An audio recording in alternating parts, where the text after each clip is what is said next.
مسلم league نون کے senior رہنما صدیق الفاروق انتقال کر گئے، انتہائی افسوسناک خبر سے آگاہ کر رہے ہیں۔ مسلم لیگ نون کے سینئر رہنما صدیق الفاروق انتقال کر گئے۔ صدیق الفاروق کے خاندانی ذرائع نے بھی مسلم لیگ نون کے سینئر رہنما کے انتقال کی تصدیق کرتے ہوئے بتایا کہ وہ کچھ عرصے سے دل کے عارضے میں مبتلا تھے۔ ذرائع کا بتانا ہے کہ مرحوم لیگی رہنما کی نماز جنازہ کے وقت کا اعلان بعد میں کیا جائے گا۔ واضح رہے کہ صدیق الفاروق سابق وزیر اعظم نواز شریف کے پرنسپل سیکرٹری اور چیئرمین متروکہ وقف املاک بھی رہے۔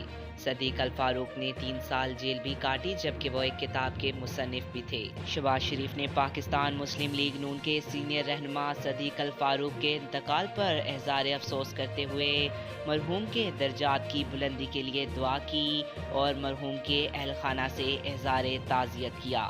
شہباز شریف کا کہنا تھا کہ مرحوم صدیق الفاروق کی پاکستان مسلم لیگ نون کے لیے خدمات ہمیشہ یاد رکھی جائیں گی۔ صدیق الفاروق کے انتقال سے پارٹی ایک مخلص اور زیرک سیاستدان سے محروم ہو گئی۔